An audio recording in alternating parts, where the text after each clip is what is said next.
Dalam nama Bapa dan Putra dan Kudus. Amin. Bapa di surga, kami ucap syukur dan terima kasih bahwa Engkau mengingatkan kami untuk membentuk pribadi kami. Tugas kami membentuk pribadi kami sesuai dengan kehendak-Mu, sesuai dengan kebenaran dan roh yang Kau tanam dalam hati kami. Kami mau belajar dari Bunda Maria, peringatan Bunda Maria juga bagi kami. Terpujilah nama-Mu kini dan sepanjang segala masa. Amin.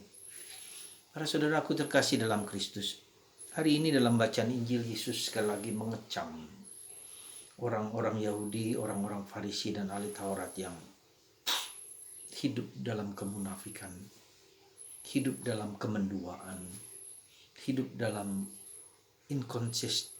inkonsistensi antara hidup di luar dan hidup batin. Bantu kami ya Bapa, supaya kami mampu melihatnya dengan baik.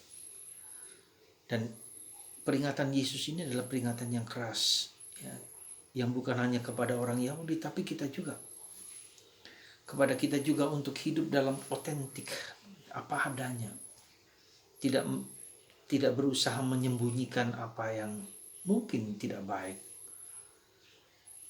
Tidak menutup-nutupi apa yang tidak baik, tapi apa adanya.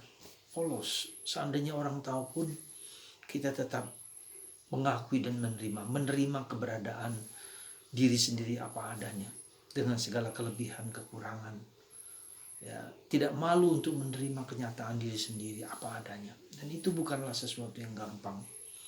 Di zaman ini kita membutuhkan sikap yang demikian, sikap apa adanya, sikap yang tidak bertopeng, sikap yang tidak mengagung-agungkan diri, sikap yang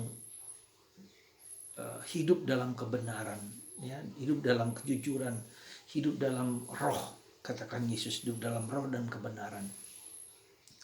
Dan di zaman ini menjadi sesuatu yang tidak mudah karena kita dihadapkan kepada apa yang justru bertentangan dengan kebenaran. Ya, kita mendengar kata-kata hoax, tipu muslihat, kita kebohongan, kita masuk dalam ilusi-ilusi yang ditawarkan oleh si iblis, ya, hidup dalam ilusi, hidup dalam bayang-bayang, hidup dalam fantasi, hidup dalam sesuatu yang tidak real seringkali. Dan orang terbawa kepada situasi yang demikian dengan dunia maya, dunia yang ilusif, ya, yang berdekatan dengan Lucifer, ya, raja atau ibu dari segala kebohongan, ya, ibu dari segala penipuan yang tidak benar. Dan ini kita lihat di dalam sisi positif dan sisi negatif dari medsos, ya. Beberapa hari yang lalu juga orang ingin menunjukkan siapa dirinya dengan memberikan pertolongan, menyumbang A, menyumbang B supaya dilihat orang dan seterusnya, supaya dia kelihatan baik dengan bersikap seperti seolah-olah dia baik, tetapi sebetulnya ada motif-motif yang tersembunyi untuk mengagungkan dirinya sendiri, ya. Itu saudaraku terkasih, suatu tantangan untuk hidup otentik, ya. Dan Yesus mengecam itu. Mari kita belajar menerima keberadaan kita apa adanya, ya, dengan tulus, dengan jujur, dan itu membuat orang damai dan sukacita. Karena dia tidak perlu dan tidak perlu lagi melakukan pencitraan.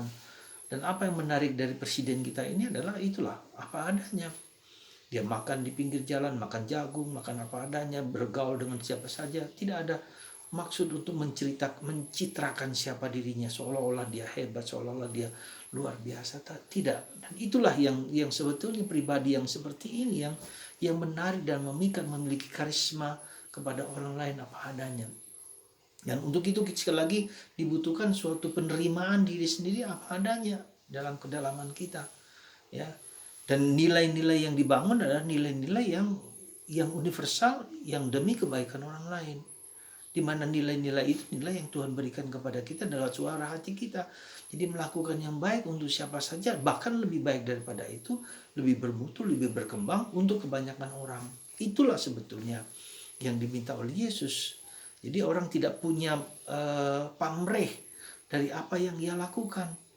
Nah, maka kita membutuhkan sesuatu yang sikap batin yang tulus dan jujur apa adanya di hadapan Tuhan dan di hadapan sesama.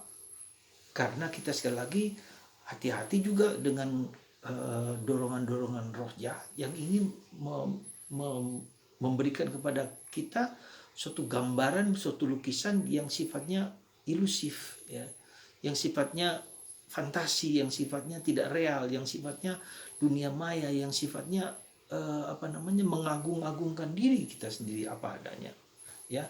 Dan ini ya saya kira perjuangan kita yang seringkali memikat banyak orang dan membuat orang banyak tertarik ke sana. Ya, misalnya saja orang sekarang masuk terjerembab dengan pinjaman online ya, dengan bunga yang begitu tinggi sekali dan akhirnya terjerat dan bahkan memperdayakan banyak orang. Ada banyak keterperdayaan, ada banyak penipuan, ada banyak kebohongan dan itu bersumber di dalam di dalam kuasa kegelapan ya, kuasa iblis. Maka kita selalu belajar terus-terus dikatakan Yesus tinggal hidup dalam kebenaran, hidup dalam roh dan kebenaran. Maka kita wajib juga untuk terus-menerus belajar diskresi, ya, belajar untuk membeda-bedakan mana yang baik, mana yang tidak baik. Dan itu kita mohonkan Roh Kudus dalam diri kita. Itu yang pertama. Yang kedua, hari ini persis 13 Oktober 2021, di mana tahun 13 hari yang sama, tanggal 13 Oktober 1917, Bunda Maria dengan penampakannya yang ke-6 yang terakhir kepada Maria, Jacinta dan Francisco, di mana Bunda Maria tampil seperti matahari yang matahari yang berdansa, menari-nari di langit, ya. Tanah yang tadinya hujan basah berlumpur menjadi kering dengan kedatangan Bunda Maria, dan Bunda Maria memakai jubah mantel Karmel bersama Santo Yosef yang menggendong Yesus, dan Yesus memberkati dunia, ya. Kurang lebih disaksikan 25.000 orang. Pesan Bunda Maria selalu sama, berdoa rosario, bertobat, kemudian mengagumi Bunda Maria yang murni tanpa noda, ya. Kemurnian hati kita. Jadi tadi saya katakan pada awal mula tentang hoax, tentang kebohongan, itu hati kita nggak murni. Hanya hati yang murni yang hidup sederhana, hati yang murni yang hidup apa adanya, yang tidak takut untuk dinilai, dikecam oleh orang lain. Dan itulah tidak perlu ada pencitraan. Dan Bunda Maria mengajak kita untuk hidup dalam kemurnian, seperti beliau juga adalah hidup dalam kemurnian. Dan sekali lagi Santo Yosef bersama Bunda bersama menggendong Yesus dan memberkati dunia. Sekali lagi mari saudaraku terkasih, kita diingatkan kembali untuk berdoa, bertobat supaya tidak ada peperangan. Dan kita tahu kemudian karena pesan Bunda Maria tidak diindahkan, pada tahun 1918 terjadi Perang Dunia Pertama dan komunisme merajalela seluruh Eropa Timur, khususnya dengan Rusia, dengan negara-negara Eropa Timur dikuasai oleh aliran yang tidak mengakui dan tidak percaya pada Tuhan. Maka saudaraku terkasih, semoga hari ini kita diingatkan untuk kembali hidup dalam kemurnian seperti yang diminta Bunda Maria. Dan kita tetap mendoakan negara-negara yang masih dikuasai oleh komunisme, oleh kebohongan, oleh kampanye-kampanye yang begitu masif di dunia ini untuk apalagi menunjukkan superioritas mereka, terutama di negara Cina, ya. Cina yang sungguh-sungguh seolah-olah nampaknya semua begitu indah dan baik, ya.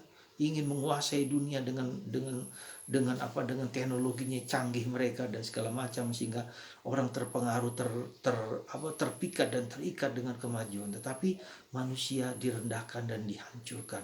Kehidupan agama, kebebasan beragama dan kebebasan untuk mengabdi kepada Tuhan dihancur lulu lantakan. Saudara, mari kita mohon rahmat supaya kita sendiri seperti undangan Bunda Maria untuk hidup dalam kemurnian, kejujuran dan ketulusan dan apa adanya. Otentisitas, integritas kita adalah nilai-nilai ilahi yang Tuhan tanam dalam hati kita, yaitu kebaikan dan kebaikan dan kebaikan bagi banyak orang. Kita juga berdoa untuk Cina, negara-negara komunis juga, Vietnam, Korea Utara, Cina, dan Rusia, di mana harga diri manusia dan kebebasan untuk mengabdi Tuhan semakin dikuatkan dan diteguhkan. Lewat doa-doa Anda, setiap hari dengan berdoa rosario, setiap hari dengan berdoa apa saja demi harkat dan martabat manusia, demi nilai-nilai ilahi yang ditanamkan oleh Allah dalam hati kita, ya. Jadi saudaraku terkasih, kita jangan mudah, sekali lagi jangan mudah terpengaruh dan terikat oleh sesuatu yang nampaknya indah, yang nampaknya memikat kita. Lebih dalam daripada itu, yang hanya boleh mengikat kita Yesus. Dan untuk masuk dalam semangat itu, kita harus berkorban, menderita salib dan memanggul salib kita masing-masing. Dan kita berdoa sekali lagi untuk Cina. Saya masih setiap hari berdoa untuk Cina supaya Tuhan sendiri memberikan menyelamatkan banyak manusia yang dibelenggu oleh ideologi yang tidak mengakui Allah, komunisme. Ya, meski kita tidak perlu takut, tetapi Tuhan yang bekerja. Ya, Tuhan bekerja lewat Bunda Maria menghancurkan tembok Berlin, dan terjadilah ya negara-negara perpecahan, negara-negara Rusia, sehingga menjadi negara merdeka ya di hadapan Tuhan dan sesama. Semoga Anda dan kita semua diikut sertakan dalam korban kita bagi kebebasan beragama dan kebebasan mengabdi Tuhan.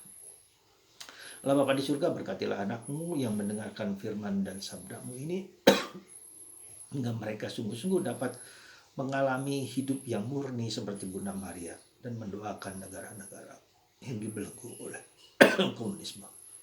Bapa, Putra, dan Roh Kudus. Amin.